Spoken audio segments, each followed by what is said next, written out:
ஷார்லட்டின் வரலாற்றை நாம் இதற்கு முன்னாடி பல வீடியோக்களில் தொடர்ந்து பார்த்துட்ருக்கோம்.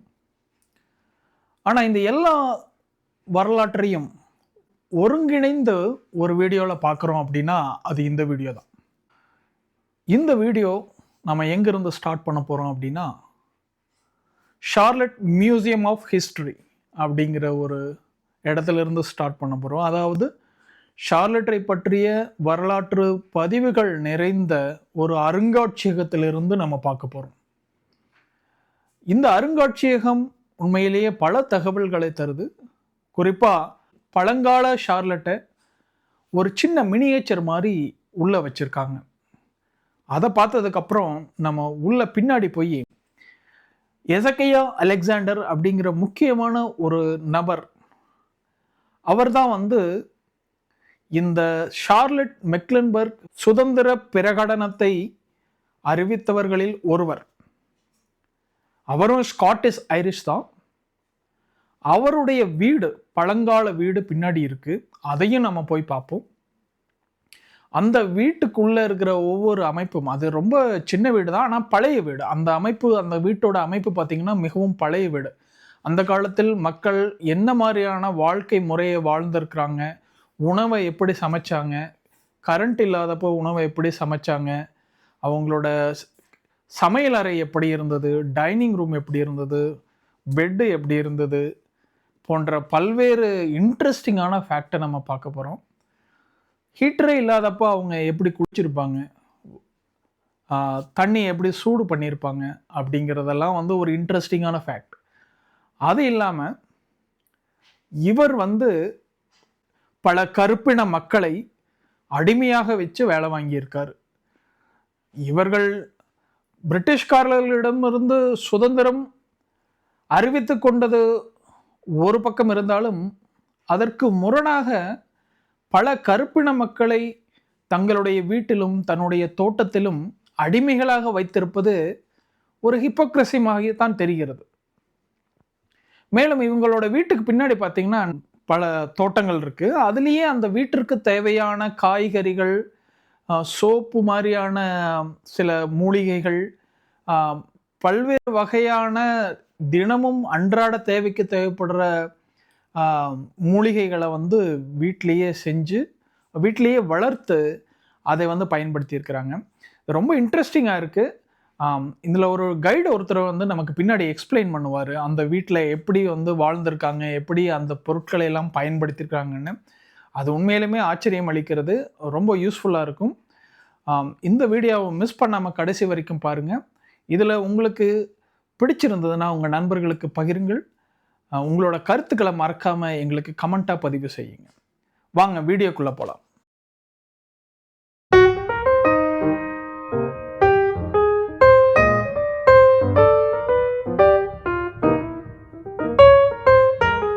இந்த அமெரிக்க சுதந்திர மணியை பெல்க் ஃபவுண்டேஷன் 2000 ஆண்டில் இந்த மியூசியத்திற்கு இதை அன்பளிப்பாக வழங்கியது. உலகத்திலேயே கிரவுண்ட் லெவலில் இருக்கும் மிகப்பெரிய பெல் இதுதான். 7 அடி அகலமும் 7 அடி உயரமும் கொண்ட இந்த மணி 7.5 டன் எடை கொண்டது. 17ஆம் நூற்றாண்டில் ஷார்லட் எப்படி இருந்தது என்பதற்கான ஒரு மினியேச்சர் வடிவம் இங்கே உள்ளது. ட்ரேட் ஸ்ட்ரீட் மற்றும் ட்ரையான் ஸ்ட்ரீட் இரண்டும் கிராஸ் ஆவதை நீங்கள் பார்க்க முடியும். இங்குதான் மெக்லன்பர்க் பிரகடனம் உருவாக்கப்பட்டது. மெக்லன்பர்க் பிரகடனத்தை உருவாக்கியவர்களுள் ஒருவருமான தாமஸ் போல்க் இன்று உள்ள பேங்க் ஆஃப் அமெரிக்கா டவருக்கு அருகில் அல்லது அந்த இடத்தில்தான் அவருடைய வீடு இருந்ததாக சொல்லப்படுகிறது.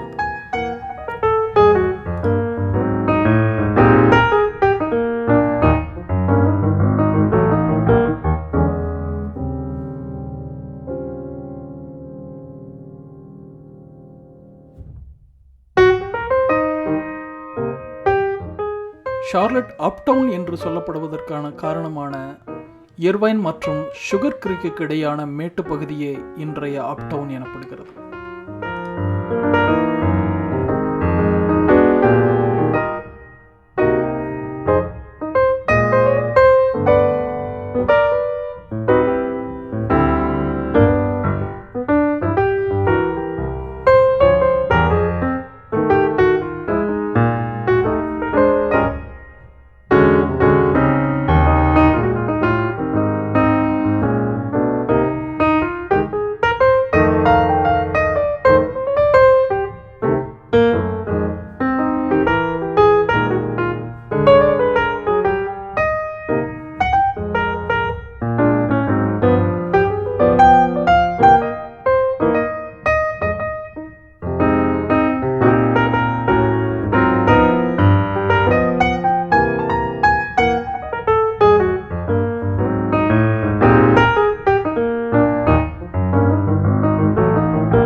ஷார்லட்டில் தொடங்கப்பட்ட முதல் பல்கலைக்கழகம் 1771 தொடங்கப்பட்ட குயின்ஸ் காலேஜ். இது இருந்த இடம் இப்பொழுது லிபர்ட்டி ஹால் என்று அழைக்கப்படுகிறது. இந்த பல்கலைக்கழகம் எப்படி உருவானது, அது இப்போது ஏன் இப்படியானது என்ற வரலாற்றை நம்முடைய இன்னொரு வீடியோவை இந்த இணைப்பில் நீங்கள் காணலாம்.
எசக்கையா அலெக்சாண்டரின் புகைப்படமோ அல்லது உருவமோ கிடைக்கவில்லை. அவருடைய உறவினர்கள் சொல்ல ஒரு கலைஞர் அவருடைய உருவத்தை சிலையாக வடிவமைத்திருக்கிறார்.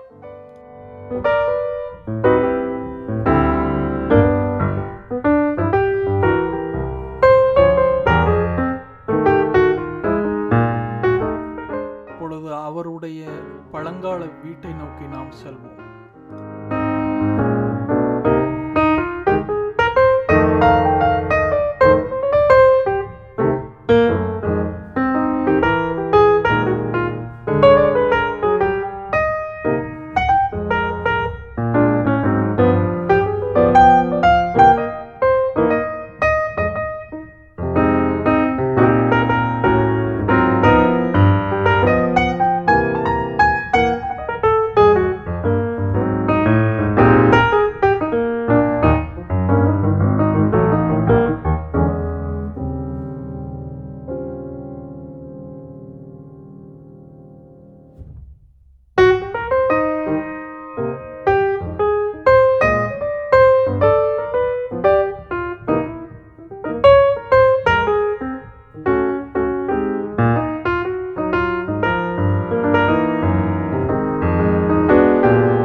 சென்றதும் உள்ளிருக்கும் கைடு நமக்கு ஒவ்வொரு பகுதியாக அந்த பகுதியில் மக்கள் அல்லது இந்த வீட்டினர் எப்படி வாழ்ந்தார்கள், என்னென்ன முறைகளை பின்பற்றினார்கள், அந்த காலத்தில் எப்படி இருந்தது என்பதை மிகவும் ஆர்வமாகவும் ஆழமாகவும் நமக்கு இந்த காணொளியில் விளக்கியிருக்கிறார். அவருக்கு ஒரு நன்றி. உங்களுக்கும் இந்த காணொளி மிகவும் பிடித்திருக்கும் என்று நம்புகிறேன். உங்களுடைய கருத்துக்களை கமெண்ட்டுகளாக பதிவு செய்யுங்கள். தொடர்ந்து வீடியோவை பாருங்கள். அவருடைய விளக்கங்களை அவரது மொழியிலேயே நாம் கேட்போம். வாருங்கள்.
So he was a magistrate and justice of the peace, signed the Mecklenburg Declaration of Independence. He was a elder of the Shigal Presbyterian Church, helped write the Constitution for North Carolina. Pretty much a mover and shaker, and a 600-acre farmer plantation in here about 2 miles east of here. So pretty much a mover and a shaker when it came down. So is he an educated man? What's that? He went to some sort of university, or no? They don't know. No. What you're thinking about is Liberty Hall. Queen's University was started downtown. Okay. Down on the South Crown Street. If you go down, you'll see a plaque, a monument right in front of the Wells Fargo Plaza. They started it was the only school south of William and Mary in Virginia where you could get a higher education. And it was started, they wanted to call it Queen's College, but Queen George III said no, because this was Presbyterian, it wasn't in the Anglican Church of England. So he wouldn't approve it. So they said, okay, we'll call it Liberty Hall, Liberty College. So they started it down there, and well, through the Revolutionary War and so forth. So it's not the Queen's College that we know of today. Okay. But in here, in this room right here, this is the parlor, so to speak, and this is where the men would come after supper, do things and so forth. We know this is his desk. We know that that's his table. This is his desk. Fold with a wax seal. Remember now, no envelopes. So if it was still wet, you'd get all smudged and so forth. Wow. And in here, this is called a twist of tobacco. You can pass that in there. Easy to carry. It's like making a cigar. You roll it up and put it into a twist. And you can do several things with that. You know, crumble it up, stick it up your nose, or snuff. Or you can put it on your little lip for a little bit of dip. If you wanted to smoke it, man, this is just a cheap clay pipe. Just maybe $1 in today's money or something like that. Maybe not even that. Just cheap red clay. So what you would do is stuff your tobacco in there, smoke it. Now, all of us in this room smoke this pipe. I'm going to smoke on it, slobber all over and so forth. After this smoke, I'm not going to have to do. You want to do that? Absolutely not. Okay. I don't smoke. Germs? They didn't know about germs. Yeah. They didn't know about germs. It's going to get mushy. This is just cheap clay. It's going to just pinch the mushy part of it. Oh. And keep pinching the mushy part till you get down about here. You might start going fire. They get thrown away. Get a new one. This is like a ballpoint pen today. Who buys a refill for a ballpoint pen? Right. When it runs out of ink, throw it away and get another. Same way with this. When you come down to it, all right, take it, throw it away. Which is like you go to a museum. You're only going to see these things right here. Yeah. Because they've gone to the garbage can, they got the trash. Oh, okay. Let's go to the dining room. Okay. Genesis 1 verse 28 says, "Be fruitful and multiply and replenish the earth. 7 boys, 3 girls, 71 grandchildren." They did their share. But even if you were entertaining people, this is a small thing. You'd have to do it in shifts. So if in the wintertime, if possible, you keep your food warm over the fire. That's we call this the keeping room. Never cooked in here. Never. Cooking was done in a separate building, brought through that door or passed through this window, because this is the South. You got a lot of grease. You get a grease fire, get a fire, you burn the house down. That's one reason. Plus it stunk. If you ever go into a little convenience store out in the middle of the country somewhere where they got fried fish, you're doing household chores. But for those 4 reasons, that's why you'd have a separate kitchen. Now, this is the pattern of china that they had. It's not the china that they had. Okay. When they were doing bits and pieces excavation, they found bits and pieces and sent it back to England. Actually found a pottery that still had it on the books. Remade it and sent it back over here. Now, this is 60-some years old now. Yeah. But nevertheless, that's the pattern that they had. Wow. But realize this is a $1 million mansion on a golf course. This is not the everyday person. Yeah. Most people live like you go to the kitchen. You live in a log building, and forget about the floor over there. It'd be a dirt floor apartment. But when they down here, you had to make a lot of your stuff. You're about 5 or 6 miles from downtown, and your closest store really things was Philadelphia. We've seen the movie in the papers with Mel Gibson. A lot of swamps, alligators, snakes. It's actually easier to get to Philadelphia than it was to Charleston. Because all the rivers in the Shenandoah Valley were northeast and southwest. And you really didn't have to cross a big river till you got to Potomac. So you had to make a lot of your stuff. You pass it on this gentleman right over here. Made out of a very common ingredient. So you have a lot of them. You know what that is? Husk bone. Close. Horn. Horn, yeah. That was my Cow horn, third guess. deer horn. It's the same stuff as your fingernails. So you put that horn down in hot water, boil it, it's going to get soft like Play-Doh. And you can mold it and shape it, and when it dries out and cools off, it's going to get hard. So you can make all different kinds of utensils. You can do that today if you want to. It'll work, but be aware it smells like burnt hair. And the people that did this stunk. Just like if a heavy smoker walked in the room right now, we'd all know it. Same way with them. They literally stunk all the time. And remember the Boston Tea Party? Yeah. Of course you couldn't remember. You heard of the Boston Tea Party. Yeah. That's what they threw in the harbor. Little briquettes of tea. Oh. Not in a bag with a string and a flag on it. Now you can scrape that off and get flakes and put it in water and boil it and make tea. I've never done it and I don't plan on doing it. So what do you scrape it off with, just a knife? Just a knife or something, just make flakes or something like that.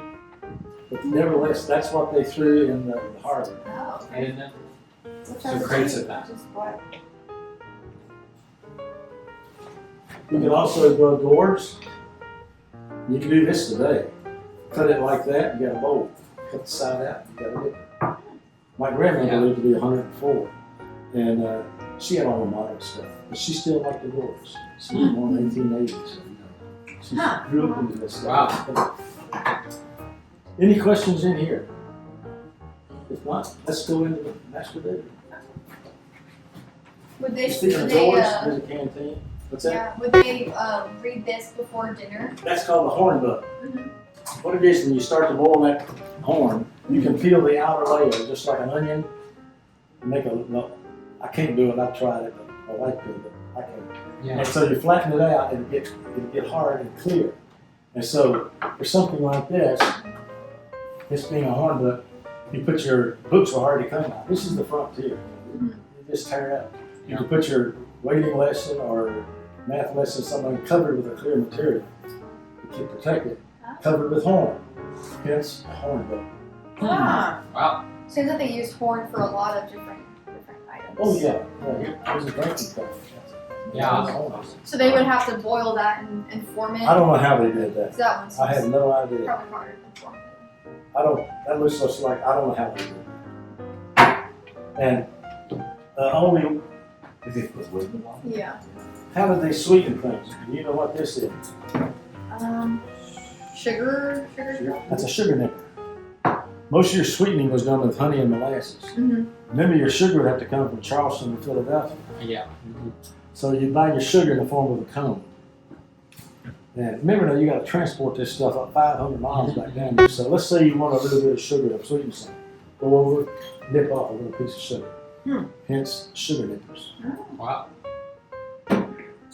Very cool. Let's go into master bedroom.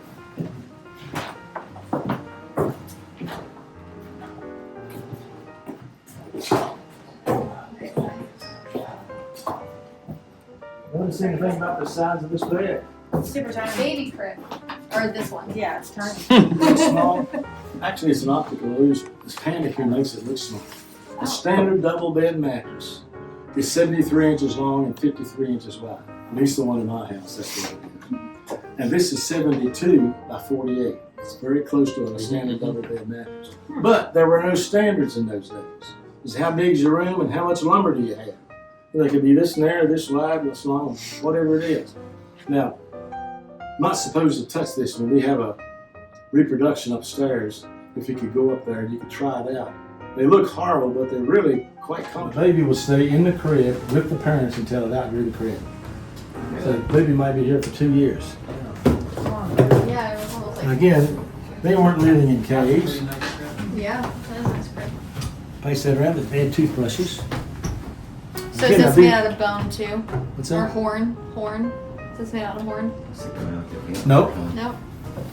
The handle is made out of bone. Bone. Okay. Have any of y'all ever rubbed the back of a hog? No. If you want your thrill for the day, rub the toothbrush. It's boar hair. Oh, And yeah. good hairbrushes are made with boar hair. But most people couldn't afford that. And DuPont did not invent nylon in 1936. And it was not commercially available until well after World War II because all the nylon went for parachutes.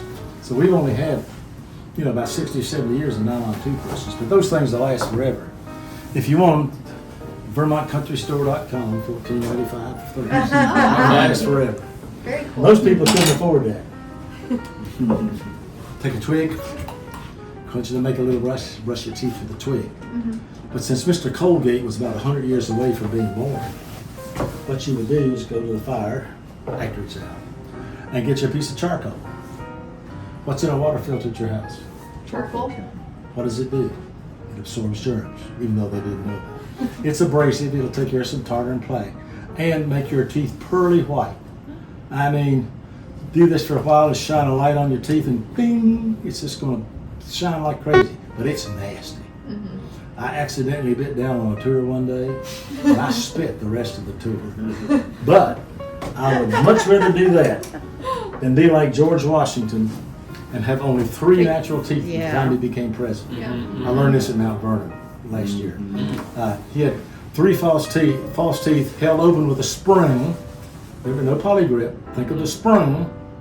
And made out of rhinoceros horn, not wood.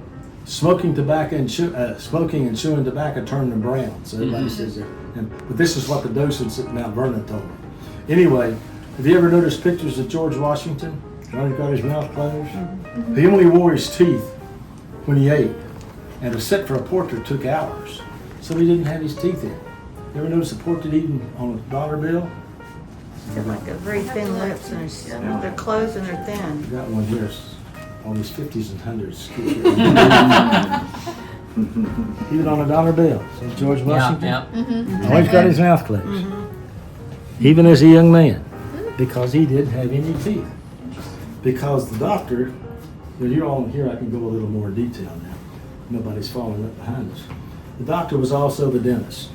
I learned that. I'm a part-time reenactor and I was a real doctor was doing colonial doctoring.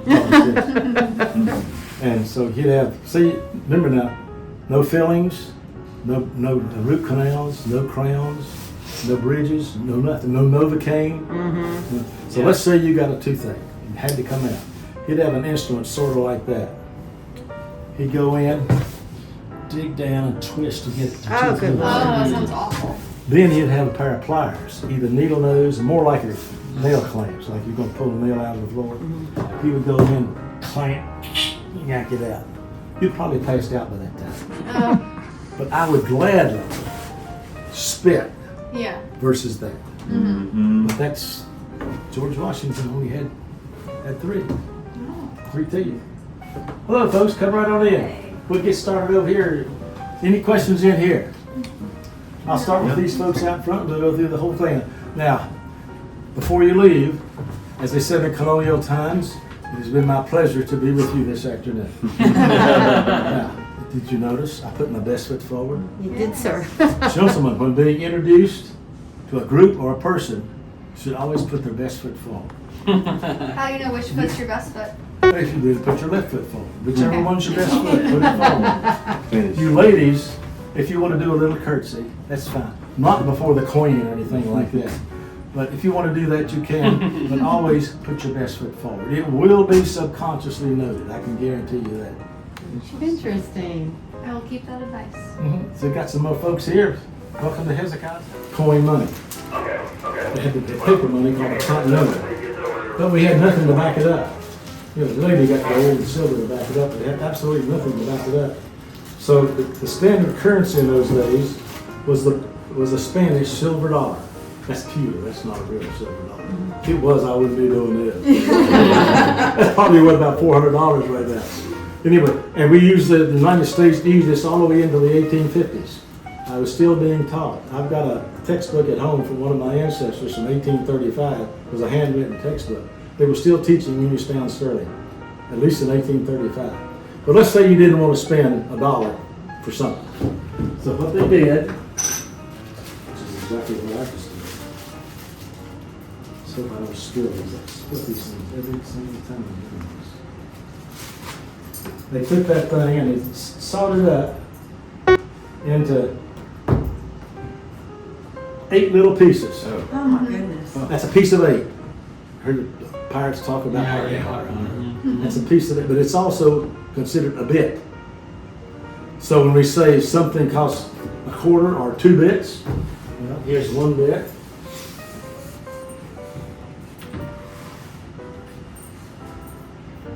Here's the other bit. So there's a quarter. Something costs 2 bits, or 4 bits, or 6 bits, or $1. And that's where 2 bits, 4 bits, 6 bits, $1 came from. I did not know. Got one more I'll tell you since there's nobody backing us up. Another expression that we get, well, since we have a young lady here, let's play with some toys before we do that. Let me get this. Let me get the other thing. So you like those sayings that we came from? So Very long. you could hit something 200 or 300 yards as accurate as anything as we have today.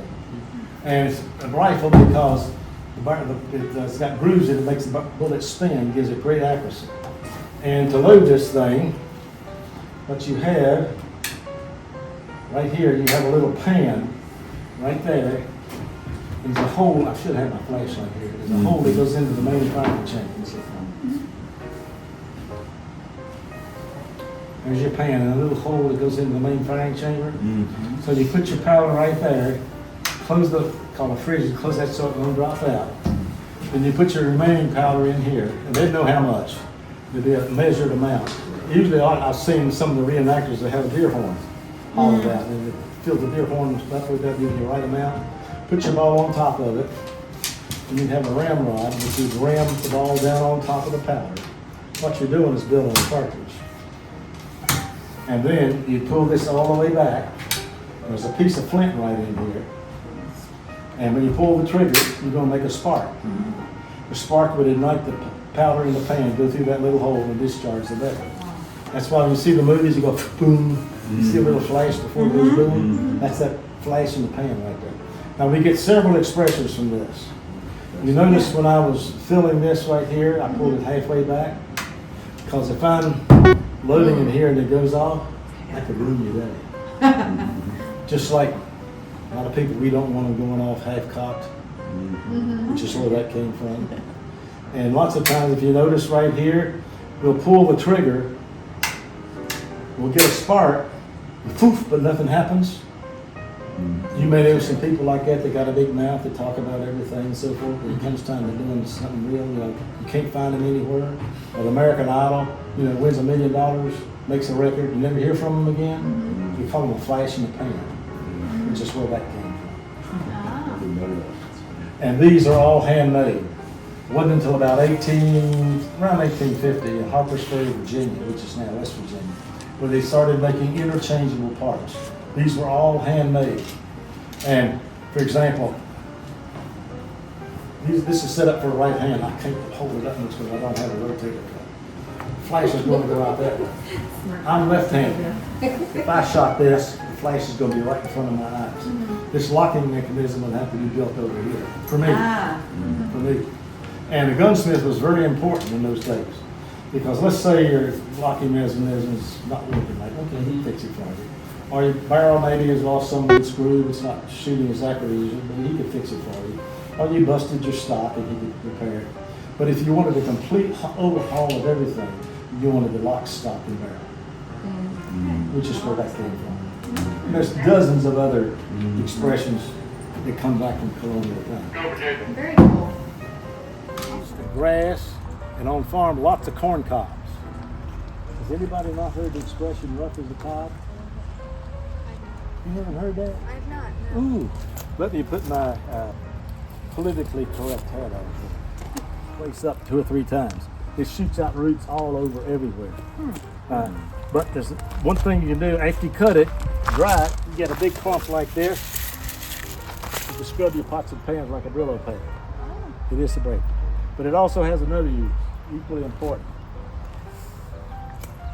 Take this right here, make a poultice out of it. And a poultice is like a paste. Mix it with water or some kind of oil or vinegar or something like that. And put it on a wound. It'll stop the bleeding almost instant. It's very, very good. It'll almost instant clotting. And I had a lady here on the tour one day, and we were talking about this, and I said, well, what happens if you do everything to prove? And she said, well, chew it up, that nice and chew it on it, stick it on there, and it'll stop the bleeding. Now you have to chew it more than me. You've got to make it mushy. Do that. It'll stop the bleeding. So but you don't want it around your house because it'll take over. You think kudzu's bad? This is just as bad, if not worse. Let's go to the kitchen since nobody else is up here.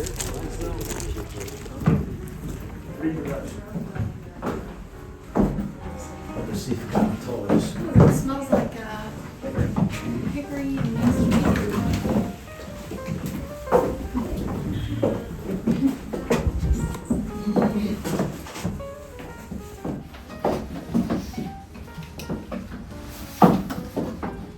We were cooking last weekend. The lady was cooking meals in here, and she's evidently taking some of her stuff with her. Anyway, here in the kitchen, this is where they would have probably lived first, that we think. We don't know. But this was built by the local community college about 25, 30 years ago. And they used the old-fashioned technique. With the exception of the floor, everything else is pegged. There's no nails. And that staircase right there, you think it's made out of iron, but there's no nails anywhere in this thing. But this is the original hearth from the 1760s. Wow. And we just got it fixed so we can now cook in here. The lady last week was cooking on here. She could cook here, make a meal, and boy, you think you're in a gourmet restaurant, but she finishes. It's absolutely delicious. And all cooking was done over an open fire. And cooking, for example, right here, there's a toaster. Toast. How do they control the heat? Well, being a blacksmith, which I don't know if I mentioned it to you, he was a blacksmith. He can make a lot of S-hooks, like so.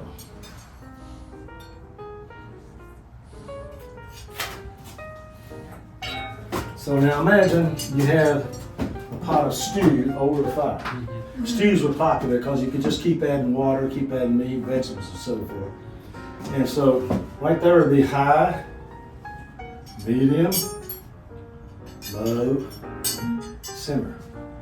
It's just up above the fire and not as hot, so they can control the heat that way. Let me put this back so they'll know that I haven't been messing with them too much. Now, what kind of food do they eat? Well, a whole lot just like what we do. They'd have a decent breakfast in the morning, eggs, sausage, pancakes, and so forth. Not a huge breakfast. The big meal would be the new meal, and take about 4 hours to cook a new meal. Don't forget now, there was no Marie Callender with microwaves available in those days. Everything was from scratch. So that's when you needed your big calorie, and a lot of food they had. A lot of the time was spent just preparing your food for the wintertime when nothing was growing. And a lot of their food, we get a lot of the food from all the ethnic groups. For example, the Africans brought over watermelon, okra, sweet potatoes, black-eyed peas, stuff like that. The English brought over their vegetables and so forth. The Germans brought over their meats. The Indians already here brought their squash and their beans and so forth. And so when we eat a meal today, we're eating a little bit of everybody's put together. And up here in the South, on New Year's Day, it's sort of popular to eat black-eyed peas and collard greens. That's sort of tradition. That's pure African meal. A pure African meal when we eat black-eyed peas and collard, but that's been a tradition here in the South. That, most of us eat black-eyed peas and collard greens on New Year's Day. So we eat a little bit of everything. What's this? It's called a curfew. Let's say you want that young lady in after a certain hour at night, not let her out till the next morning. It's called a curfew. This is what this is also. At the end of the day, you'd have, basically at nighttime, would be leftovers. You'd scrape your coals over to a corner, put this over it. That's going to let some air in to keep the coals alive and keep sparks from coming out. And hopefully the next morning, you would have enough live coals that you could start the fire up again. Otherwise, you would have to start from scratch with flint and steel and so forth. And so, they don't have a churn here. Well, yeah, they do. He knows what this is. Butter churn. Believe it or not, some people don't. Anybody here from New York City, Manhattan? Ooh, I can talk about that. Scouts honor cross my heart and hope to die. This is a true story. We were sitting here talking about things, and what is this? A butter churn. What do you use it for? I guess he was early 30s, mid 30s. He was an excellent guest. He was asking questions right and left, just soaking this stuff up and asking good questions like you wouldn't believe. What's it for? I said, well, you make butter. How do you make butter? Well, put your milk and cream in there. Do this and churn it like this for a long period of time. The cream's going to turn to butter, and what's left over is buttermilk. He looks at me with this. Milk, where does that come from? A little square carton in the grocery store. Scout's honor, that was his reference. He had never been off the Manhattan Island in his entire life. And so he had never been exposed to any of this stuff. It happens. We can't go down, we won't be going down to the spring house, but you ladies would have to, you get the water bucket up here. And anybody who's ever carried water, you know, half of it's going to be on the floor, and half of it's on your leg, and your arm stretches. So what you would do is make yourself a horse collar. Like so. And being a blacksmith, you can make these things right here. So do like so. Let's say 2 4 or 5 gallon buckets, which is about 80 pounds. Shoulder. You can clear it up here like so. Who wants to try? She rose her hand first over there. Come on.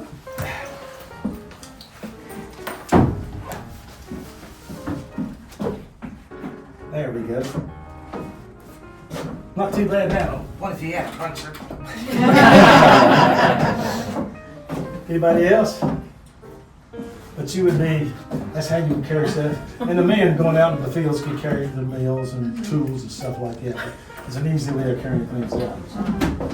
Now, the fire would have to be in here 24/7. That's the only way you can do it. Nobody lived in here when the fire was going. Upstairs it was too hot. It was basically used for storage. Somebody would have to be right there sleeping or use the curfew. And the primary cook during that time was an enslaved lady named Bet, and her children was the primary cook. But I want to emphasize that Mary and her daughter also would help out, because this is not the antebellum South of Miss Scarlett and Aunt Pitty Pat. They would have been in here helping too. And what's interesting, I've met Bet's, I think it's 4th or 5th great-granddaughter. She lives right down the street. A delightful lady. And we used to have her here on open house, and she would be in here talking about people, but she's come down with the early stages of Alzheimer's, and we can't have her anymore. But she's just a delightful lady. And she has her ancestry traced all the way back. They got it paper trail right down to the T and got it proven. So, but she was a very delightful lady. Now, some of you were sitting on some stools here. Why do some of these stools have 3 legs? Anybody's ever milked a cow in the barn knows this one. If you're sitting on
cannon. Its name is El Dominante.